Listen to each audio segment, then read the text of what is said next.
Thanks for listening. Yeah, so Mike, welcome, and how did you do in the game? Oh, we lost. 5-3. We sort of decided to take a non-complicated crew. We were working on making something complex, couldn't do it, so we just took basic box And you also took Rasputina. Yeah, with an ice golem. Ah, yeah. So that's 9 points of suck right there. You actually did better than us. We actually lost 8-1. Oh, and what were you using? I was using Mayfang, and my partner was using Victoria's. The opponent was Victoria's and Hawkman. Oh, it was brutal and violent. And he was flipping really good, and I was not flipping good. He was doing okay. So it was pretty bad, but this is not your first major tournament, basically. It's not my first major tournament, it's my first major US tournament. Okay. It is my first US tournament, major US tournament, and I was getting the jitters when I started. And now I started playing, I got a little bit better. What do you think about the US meta in general? I think it's really interesting. The first thing to say is that all of the guys that I've met here, they're friendly, just the same way as the UK guys. I haven't met anyone that I'm thinking, I really want to play you. You know, even your top players, people like Dixon, they're still really nice guys. You know, they take me out for breakfast, those sorts of things. Really great. They try to woo you first. They do. They try to woo you before they destroy you on the tabletop. The meta's slightly different. The crews that I'm seeing are slightly different. You seem to have a lot more outcast players here, and a lot more gremlins as well. We really only have one top gremlin player. He's a guy called Dom. He does a paid broadcast podcast. I don't know if you listen to that one.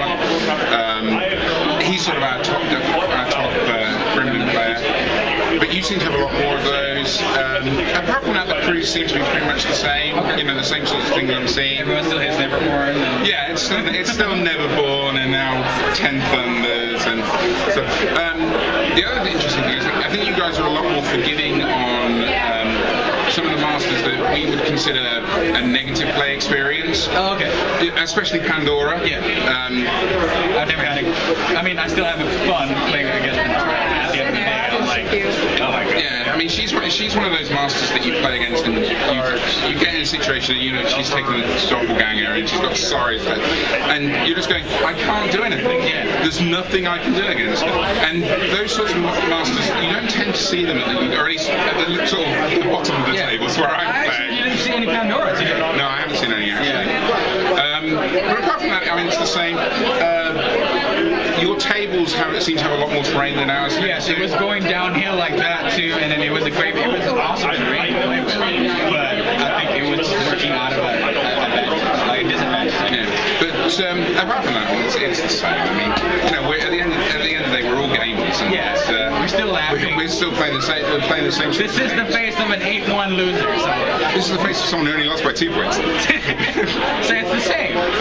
We might end up playing. Yeah, we might, because we got one loss. Yeah, we're in the loser bracket. So. Right now, you're using Rasputina, which is not, especially with the Ice Golem, is not made to be like strictly competitive. Yep.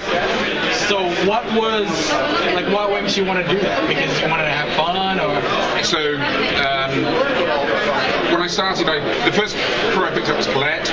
Looked at the cards, went, no, that's a bit complicated. I'll put her away. And then I played Morning. I got into a local league where you could only have one of each master in the league. Someone already had my Morning, so I had to switch to Seamus. I played Seamus for 6 months or so, because obviously the long model crossover with the Morning crew I already had.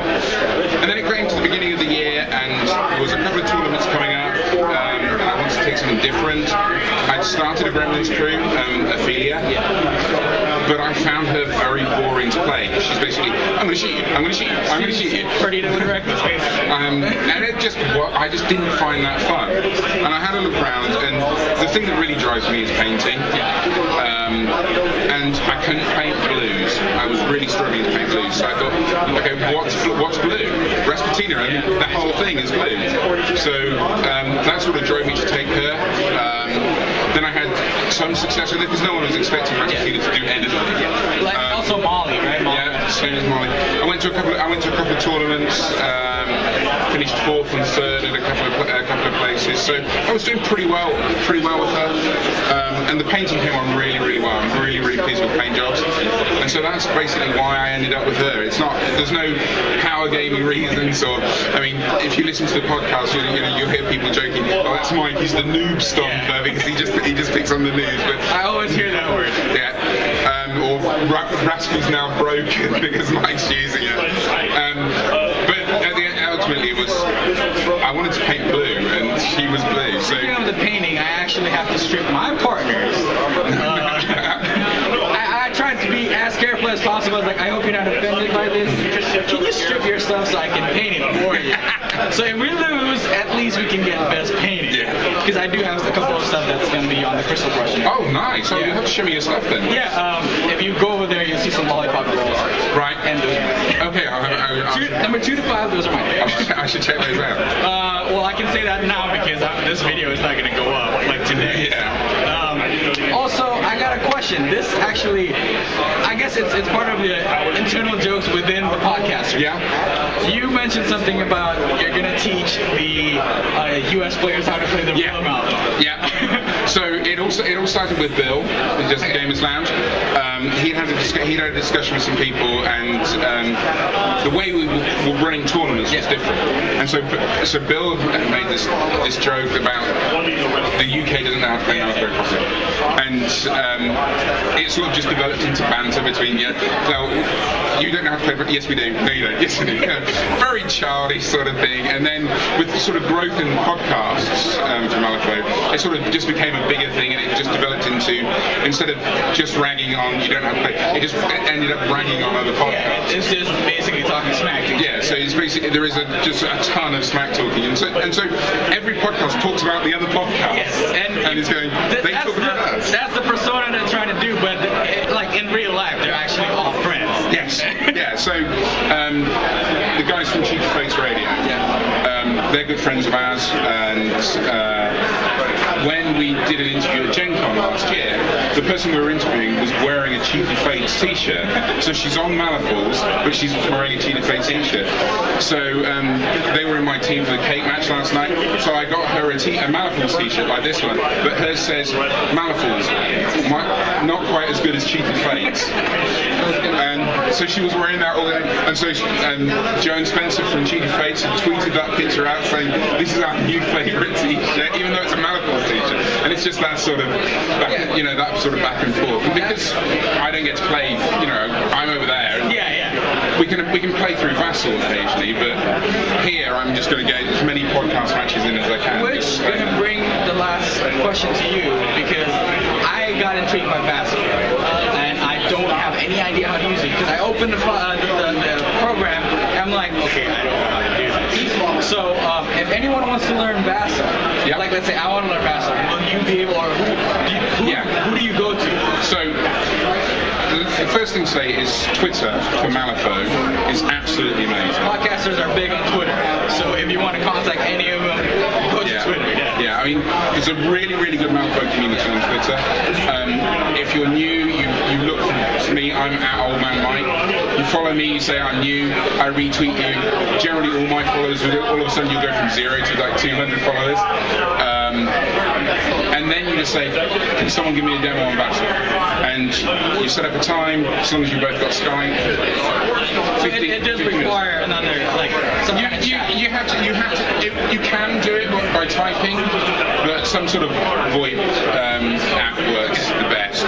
How does the randomization on the card flip work? Is it really that random, or? Yeah, I mean it's a seeded random number generator, but it seems to work. It seems to work pretty well. The thing you have to remember is to shuffle your decks before you first flip. Yeah. Because when you bring the cards up, they're in deck order, so the first card out is always the Black Joker. So you can always tell if someone's forgotten to shuffle their cards, because it'll go Black Joker. That could be good, because the Black Joker is going to be in your hand, though, right? Well, no, because the first flip you do is for sides on the table. So deployment. That's right, deployment. So you can always tell if someone hasn't randomized their card. The biggest issue with Vassal is measuring. Okay. Because it's variable zoom limits, it's really difficult to tell. So there's sort of an unspoken rule that you just allow pre-measuring. I will probably contact you on getting to this, because I want to play with other players. Yeah. And I'm actually quite new in this game. Yeah, 9 months. The other always simply is really. What I would do, for example, is I would probably put you in touch with an American player, because the scheduling over the time difference is really difficult. So we've got this thing called Podcast Wars going on at the moment, which is basically a battle league. And scheduling from us to the West Coast guys. Sorry about that. It's pretty complicated. It's great. Battle's really good for. It's really good for learning. It's really good for trying out new crews, buying things. Yeah, I've got this. You've got a number of parts. But there's a lot of honor systems. It's a lot of honor system. It's a lot of honor system. But you know, again, it comes back to the community. There's no one here that I wouldn't play again. There's no one here I wouldn't play the battle because you know no one's trying to go. I shall crush your hobby. Like even when I'm wearing a shirt that says I always cheat, my opponent say you actually didn't cheat. You didn't. So it worked pretty well. It's a great thing. But thanks for coming to the show. I'm looking forward to actually have a chance. Yeah, because we're in the same bracket. Yeah. And